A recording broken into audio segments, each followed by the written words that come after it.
So, I just finished my list of the most surprising movies of last year.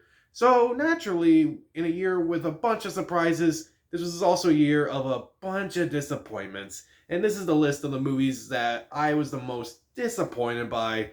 And there are going to be some obvious ones, some not so obvious ones, and maybe a controversial one. But we'll get to that. So, these are the movies that I was really looking forward to for one reason or another, and when I finally saw the movie, I was admittedly kind of let down. So let's start off with my honorable mentions. First up, A Quiet Place Part 2. Now, I still like this movie. I gave it 3 out of 4 stars when I saw it, and I still defend that. But I kind of was mainly disappointed that I felt like the flashbacks didn't really add too much. There was like that one cool sequence where you hear nothing because you're looking from the little girl's perspective. But other than that, it didn't really add too much. Also, I didn't really care for the abrupt ending, and I didn't really like some of the turns they took in that movie. It just felt like they were unnecessary. Those Who Wish Me Dead. This was a movie that starred Angelina Jolie. It was from the guy who wrote Sicario, Hell or High Water, Wind River, and he made a movie that wasn't as good as any of those movies, unfortunately. It's a movie with the blandest of villains, and admittedly, Angelina Jolie tries, but I just couldn't buy a lot of it. The visuals looked pretty bad. I didn't really care for the kid in the movie. It felt like there was just no real direction for anything outside of Angelina Jolie's role. I'm going to combine three into one: Godzilla vs. Kong, Mortal Kombat, and Matrix Resurrections. Godzilla vs. Kong was probably the best. The stuff between Godzilla and Kong was great. It's just, once again, the human characters I didn't really care for. Mortal Kombat, I didn't really care for it. A lot of people did, but I just didn't. Didn't really care for any of the characters. Not even Kano, I didn't really care for. The fighting itself was okay, but I don't really remember too much. But then again, Shang-Chi came out later that year, so kind of made me forget Mortal Kombat a lot more. Also, Matrix Resurrections, because it was so boring and it was just way too obvious, and it was just something that it shouldn't have been made, and it was made, and it should have been made at the same time. I don't know. It's a weird movie. I feel like I should watch it again, but I just didn't care for it too much. Red Notice. I would have been more excited for this movie if it had come out like 3 or 4 years ago, because it had Dwayne Johnson, Ryan Reynolds, and Gal Gadot. It's a movie that clearly wants to be everything. It wants to be a 90s esque buddy movie, and also this really convoluted heist movie that makes you go, "Oh, bet you didn't see that coming." I feel like the writers didn't see any of this coming. Like, oh my god. The jokes don't work, and the plot itself tries so hard to make you think and like be. It tries to throw out so many surprises at you that the only thing you can predict is. You can't really predict anything. It's just bad. It's just not that good of a movie, to be honest. And lastly is Dear Evan Hansen. Now, this will be on my worst of the year list, spoiler, but I put it on here even though I wasn't entirely looking forward to this movie. I was intrigued because Steven Chbosky wrote The Perks of Being a Wallflower and directed the adaptation of his work. And Wonder was okay. I was curious because he's involved with this and it's tackling issues that are more in line with The Perks of Being a Wallflower. So I was like, okay, I'm really intrigued. It's like, oh, it's like The Perks of Being a Wallflower, the musical. Instead, it winds up being 13 Reasons Why, the musical. It tackles all these really difficult subject matters, and it just fails miserably. Most of the characters I didn't care for. Oh, okay, Evan Hansen I didn't care for, even though there were some good performances, mainly Caitlin Dever, Amanda Stenberg, and Amy Adams. Everyone else I didn't care for. Everyone was just too mean-spirited. I didn't like the music. I didn't like a lot of things in Dear Evan Hansen. It was just, it's so insensitive and it's potentially dangerous. I really didn't like that movie. So let's get into my actual top 10 biggest disappointments last year. Coming in at number 10 is America the Motion Picture. Now, most of you probably didn't even see this movie. It was on Netflix, came out for 4th of July. It had Phil Lord and Chris Miller involved with the movie. And it's an animated, raunchy take on American history, how it was created and such. But there are so many things that are just not right historically that I just it's not that I was like, oh, I want this to be the most historically accurate movie ever. No, they just throw in references that just don't make any sense. Like Abe Lincoln and George Washington were best friends. Makes no sense. Also, there's references to the Titanic. There's a lot of references that just didn't make sense. It just wasn't that funny. And and for a movie that involves like a bunch of really talented people, a bunch of really funny people, and a subject matter that I think could lend itself to be a really funny movie, I was just really underwhelmed by it. At number 9, Antlers. Now, this is one of the movies that was delayed early on during the pandemic, and unlike a bunch of the other movies which eventually came out, this movie never really put out any new trailers. And now I see why. Now, the first half of this movie, I was hooked. I thought it was really I was really into it. I was really into the turns it was taking. I was really into the emotional component of the movie. I liked Harry Russell's performance. I liked the kid in the movie. It was a very tragic movie. And then they have a lot of exposition, and they also have a lot of really cheap horror, and just it didn't work for me in the second half. I really wish this movie was as good as the first half throughout the entire movie. And even though the actual creature itself looks interesting, I just couldn't care for this thing at all. And number 8 was The Little Things, that movie that came out all the way back in January of last year with Denzel Washington, Rami Malek, and Jared Leto. And the two leads are really good. Denzel Washington and Rami Malek, they're really good. I kind of like where their characters go throughout this entire movie. I love the way it looks. But then Jared Leto comes in and kind of ruins this movie. I thought he was awful. This is not a good year for Jared Leto because he appears on this list twice. So, it was not interesting. It just felt like it was a season of True Detective that even the people who make True Detective will be like, we don't want this season. It's just not that interesting, unfortunately. At number 7, Venom Let There Be Carnage. Now, I wasn't really looking forward to this because I saw the first Venom movie all the way back in 2018, and admittedly, I didn't really care for it that much.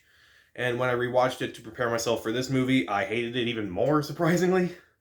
So, when this movie came out, I was kind of intrigued because there's a different director, we got Woody Harrelson involved, and admittedly, it's a little bit better than the first Venom movie, but I just wish it was better than just mildly better.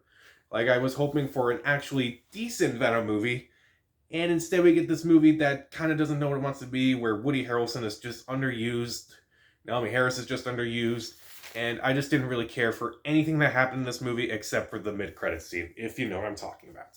At number 6, Black Widow. Now, another movie that was supposed to come out in 2020, but it got delayed.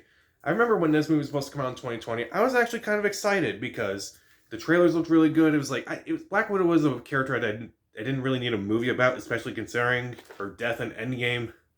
And I was wondering, like, how would they do this exactly? And it's a prequel, kind of. It kind of takes place between Civil War and Infinity War, so, okay.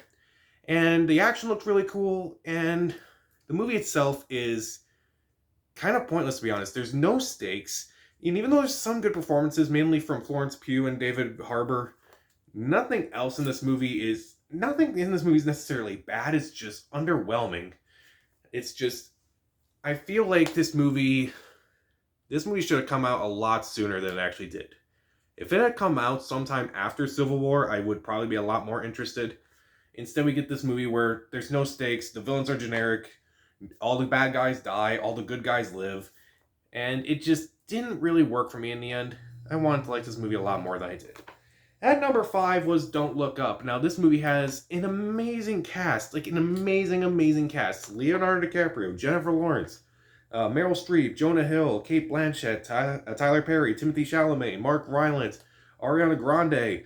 And this movie has an interesting concept, like what if a meteor comes down to Earth and nobody takes it seriously? Well, after living in the pandemic for the last 2 years where a good chunk of people just don't want to take it seriously, yeah, I was kind of like hoping for a movie like that. And for the most part, this movie kind of worked for me in the sense that I don't mind the abrasiveness of this movie. I don't mind the attitude it kind of takes. It's just, I wish this movie was a lot funnier than it was. And some people are like, oh, you don't like my movie because you don't like being screamed at. No, this movie, if any movie should scream at people, it's this movie should scream at people.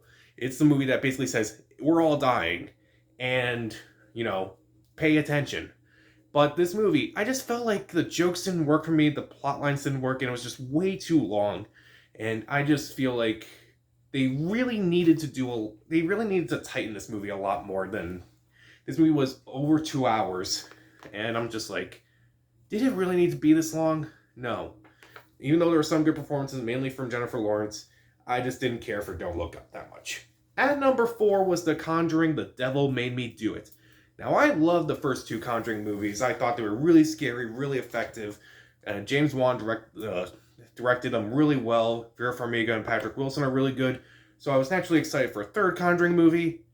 And then I heard James Wan wasn't directing. He was going to be a producer. And instead, Michael Chavez, I think that's his name, he previously directed The Curse of La Llorona, which, interestingly enough, was on my most disappointing list of 2019. So, this movie comes out, and it's just really disappointing.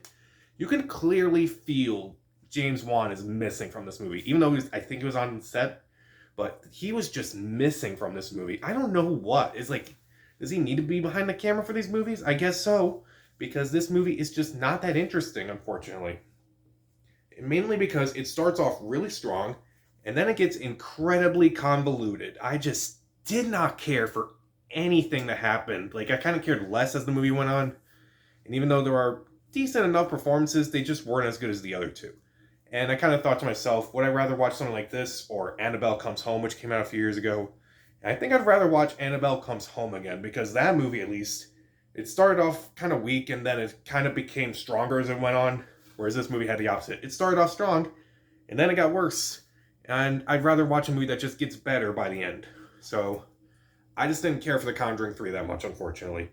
At number 3 is House of Gucci, a movie that didn't know exactly what it wanted to be. Lady Gaga's great, Adam Driver's great, no one else is great. Jared Leto is just awful in this movie, like laughably bad in this movie. And this movie tries to do so much. It tries to be this tragic movie, tries to be this legal movie, tries to basically be this romance movie at times too. And there's just, it does way too much, and as a result, the movie's over 2.5 hours. And oh my god, it didn't need to be this way. And I felt like Ridley Scott was just not the right person to direct this movie. I felt like someone like Ryan Murphy should have done this. He would have done really well with this subject material.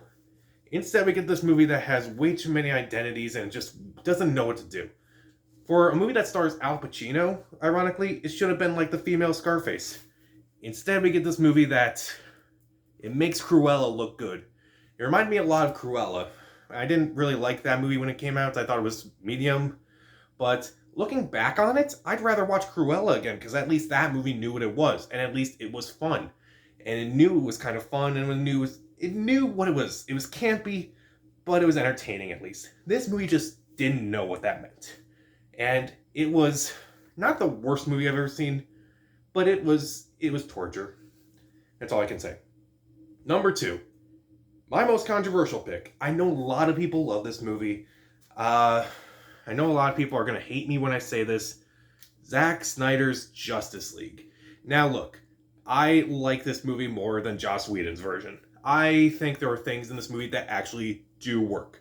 I do like more of a backstory for the main villain. I do like backstories for the Cyborg. I do like more of the Themyscira. I do like the action. There's a lot of this movie that does work. But when I thought about it more and more, there was just a lot of it that I just did not care for. I didn't like the slow-mo. I didn't like Wonder Woman's music. That stupid music had played every time she was on screen. I didn't like the format ratio. I thought it was just unnecessary. And I also just didn't really care for the last 30 minutes. Like, nothing about the last 30 minutes was interesting other than we're going to set up other movies. That's it. Like, I know other movies have done that, like Endgame recently, but I didn't mind it in Endgame so much because it was not that long. But this one's just way too long. It's already 3.5 hours long, and we have to add an extra half hour to it. I didn't really like that. And I feel like... So I rewatched the theatrical cut right before watching Zack Snyder's cut, and I think that might have had something to do with it. Because I rewatched that, and I'm like, oh, I don't know if I could sit through this again. And I kind of felt like I was just torturing myself for watching again, because it's just basically the same movie. It's just, there's a lot more in the Zack Snyder cut, obviously. And even though, again, the Zack Snyder cut is better than Joss Whedon's cut, that doesn't mean I loved it. I want to love this movie. I want to be like one of those people who does love it, who's saying it's really good and it's actually something that is worth watching. But it's a movie that you really need to be truly invested in this movie in order to appreciate it. And I just feel like I was not invested in this movie. And also, I also had this thing where if people overhype a movie and I watch it, I tend not to like it. So when everyone was everyone was just praising Zack Snyder's Justice League, they were praising it when he was refilming scenes, they were praising it before it came out, They were praising it when it came out, and I was just tired of it. I was just really, really tired of it. I was just like, I just want this whole thing to just go away. And it did, kind of. Like, it was there for a couple weeks, like on IMDb's top 250 page, but I just couldn't stand it anymore. I just got annoyed with it. I want to like it, and I do feel bad for what happened to Zack Snyder and his family, but I feel like this movie just did way too much, and I feel like it would have worked better as a miniseries.